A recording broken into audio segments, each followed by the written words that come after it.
In the still of the night, when you're lying in bed, feeling small and insignificant in the universe, think about this. You are actually small and insignificant in the universe, and human life fills no real purpose. You live, you die, and that's it.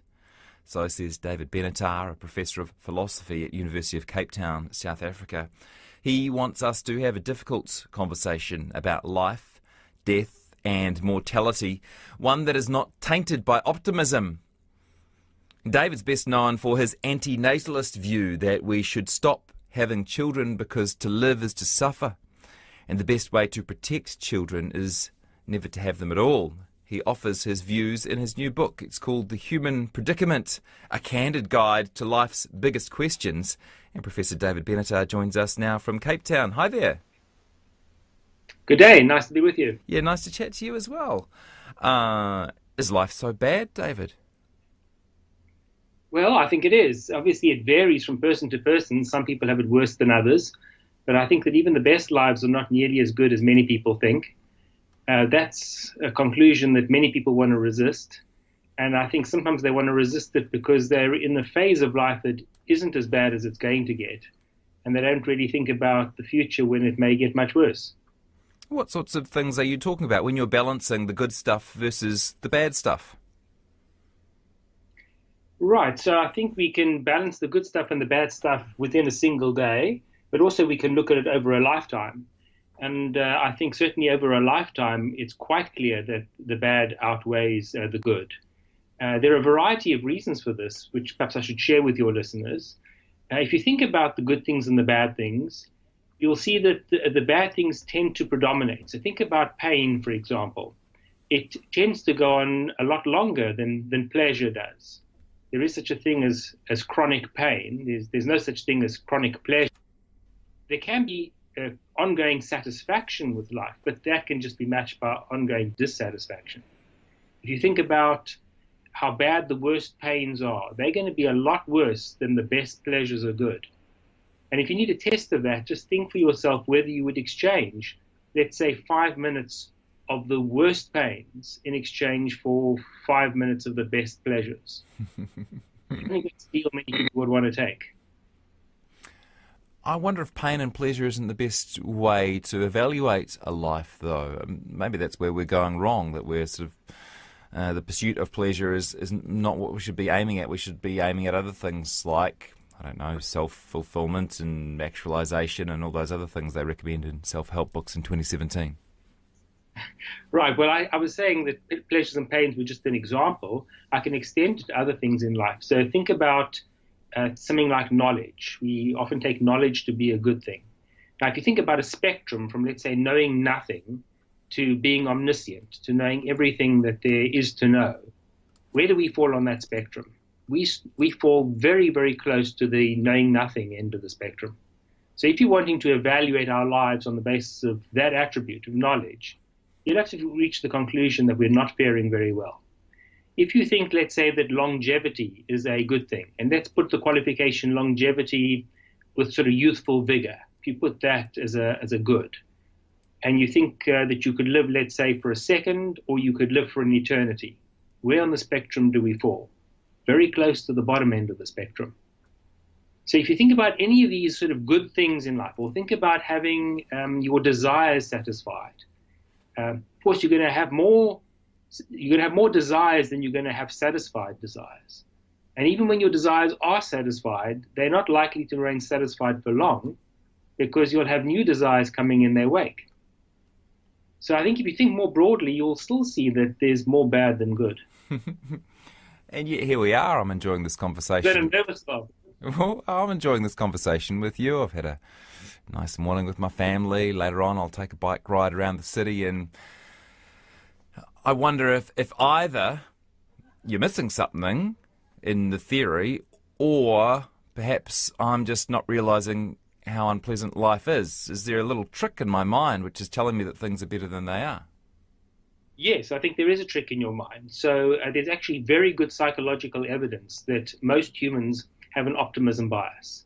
And this has been demonstrated in a variety of ways. So, for example, if you ask people to recall past events, in general, people will recall the good more than the bad. If you ask them to project into the future and see where they will be with their careers or their personal life in the future, people tend to overestimate how good it'll be. If you ask people how good the quality of their life is, most people will say they're above average. It's just impossible for most people to be above average. And so there's actually pretty widespread evidence of this optimism bias. But the trick is that if we all believe the trick, it doesn't really matter, right? Well, not quite. So I think you're partly right. I think that believing that things are better than they actually are actually has a kind of feedback loop into the objective quality of your life. And it does make it a little bit better than it otherwise would be, but it doesn't make it the case that you're infallible. It doesn't make it the case that you're actually exactly right about the quality of your life. So there is a certain advantage to having an optimism bias. I think that it does increase the quality of one's life to some extent. Of course, there's a cost associated with it, and that cost is not least that you have a less accurate view. But another cost is that you're more likely, of course, to pass on this affliction to others by producing children. You've got a chapter in your book called To Tell or Not to Tell. So did you have hesitation about sharing your pessimistic view on life? I do, because nobody really likes to hear the downside. People like to hear chipper messages. That's why there are all these self-help sections in the bookstores. People like to go and get that cheery message. And telling people that things are much worse than they think is not a message people want to hear. And I'm also sort of acutely aware of people who might already be feeling pretty desperate and then resorting to kind of draconian action as a result of reading what I say. So I'm mindful of that, and I'm certainly not wanting to make people worse off in their quality of life. But what I am wanting is perhaps a more thoughtful approach to these matters, to try and get the balance right between not being too glum, but also having a sufficiently clear-eyed view of the world that one doesn't perpetuate the misery. When I was describing your philosophy to one of my colleagues just before this interview, she got quite upset by the idea, and she said well, why does he bother then? If life's so terrible, why does he bother continuing? Yes, that's a common response. It sounds, if you've accurately portrayed your colleague's views, then she's rather pleasant. Most people who offer this criticism say, well, why don't you just kill yourself? And why haven't you killed yourself already? And I have a response to that. I don't think that we have to resort to suicide in response to our condition, because I think there's a difference between coming into existence and ceasing to exist. So I think that a life can be not worth starting and yet be not so bad as to be not worth continuing. I'll explain that in another way.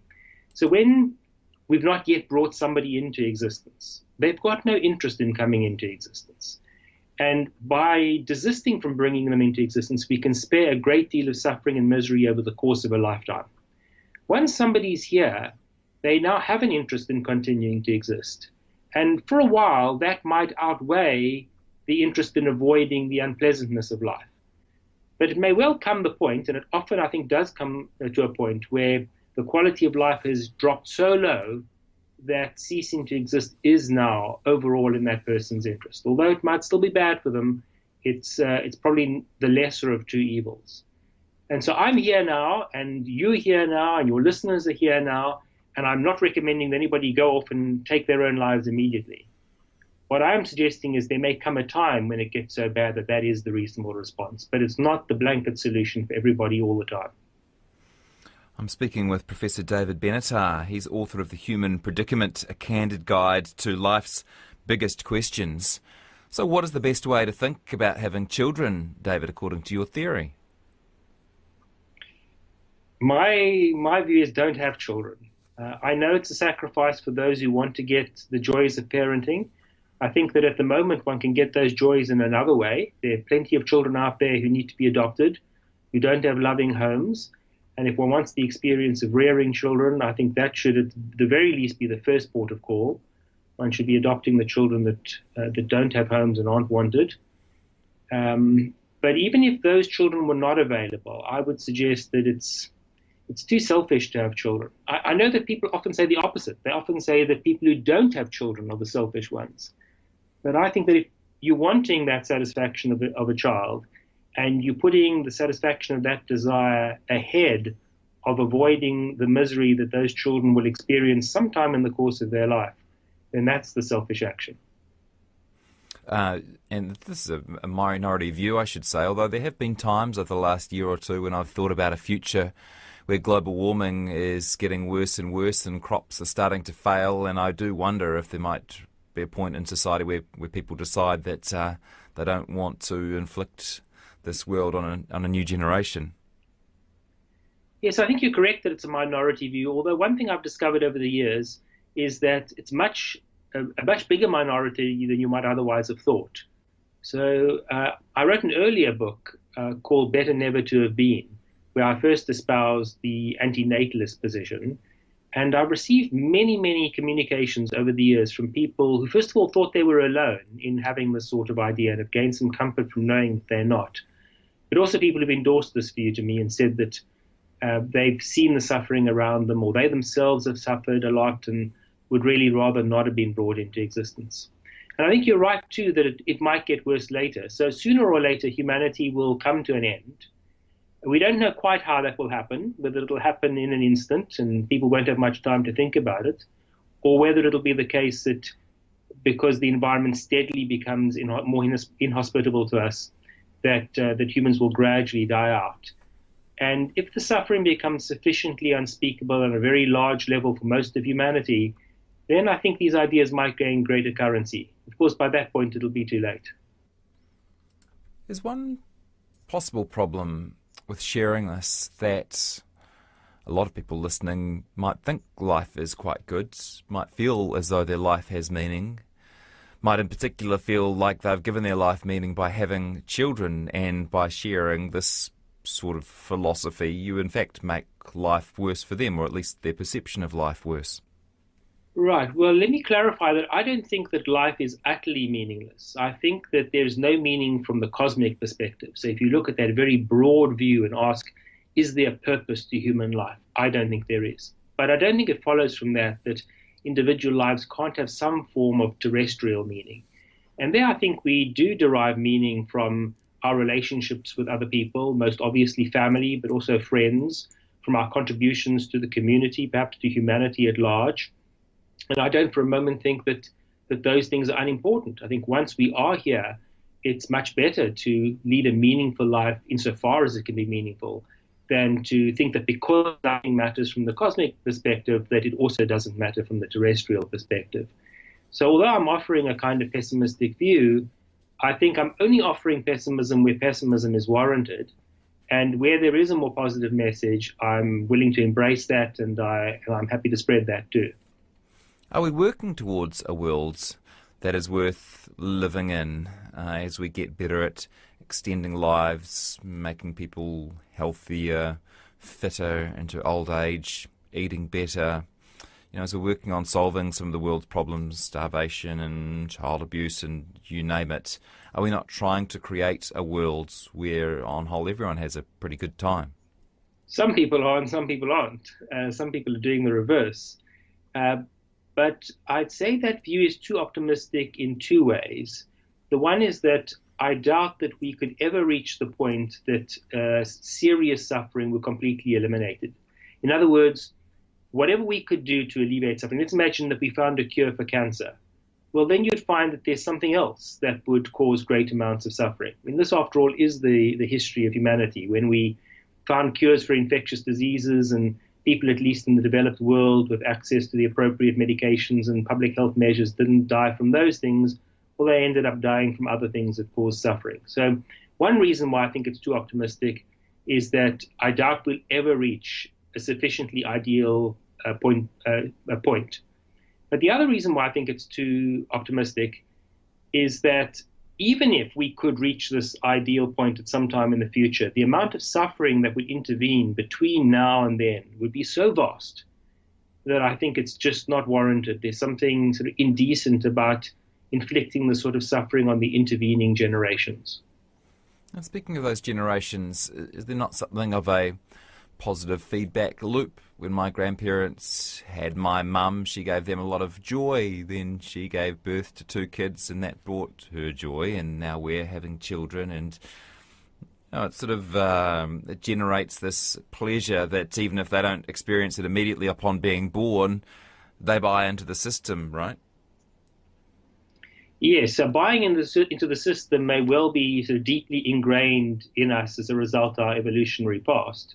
And so it's not surprising that it's there. Of course, it doesn't mean that as a result of that, it ought to be endorsed. So there are all kinds of practices that can bring pleasure, at least to some parties.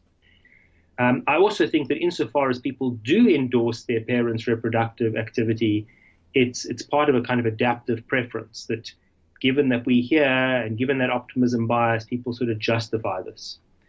But I think there are other ways to get pleasure other than through having children.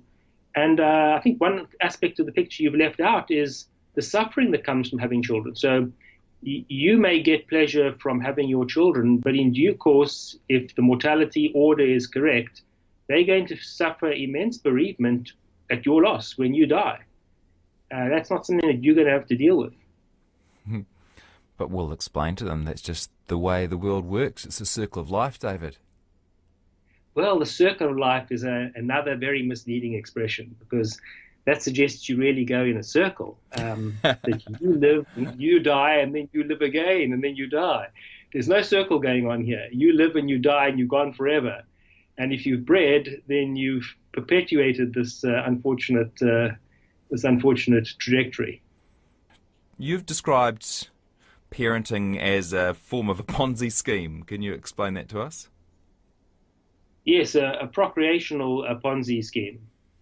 I think this connects with the ideas that you've spoken about before, because there is some benefit, obviously, to one generation of creating a new generation.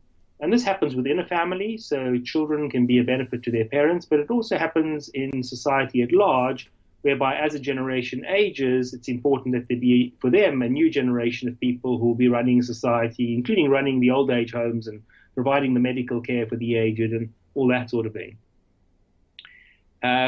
But in generating that new generation, we're now generating a need for that generation to have a subsequent generation.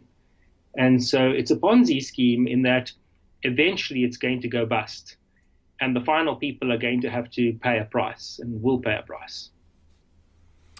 If this advice of yours is good for humans, should we be offering the same advice to horses, cats, giraffes? Don't have kids. It's not worth it. Yes, I think that this point really applies to all sentient life, because all sentient life is capable of suffering, of experiencing unpleasantness. It's just that we don't normally make the appropriate decisions for most animals. We do for some. We certainly assist in some. So if we're breeding farm animals, for example, or we're breeding companion animals, there we're very active participants in the reproductive process. And I would say in all of those cases, we ought not to be doing it. Of course, in the case of farm animals, I think it's overdetermined, because we are breeding them almost in order to inflict suffering and death on them. And I think that's just entirely unacceptable. If I believe in God, does this give me extra reason to have children, find meaning in life? Is it a way out of your argument?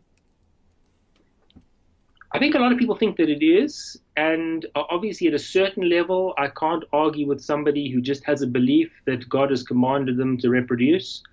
But of course, that's just an assertion, really. If you're going to want to argue that, you're going to have to argue for a lot of very controversial assumptions, including the assumption that God does exist, that He does command you to reproduce, that commandment is still binding, that there are no overriding considerations.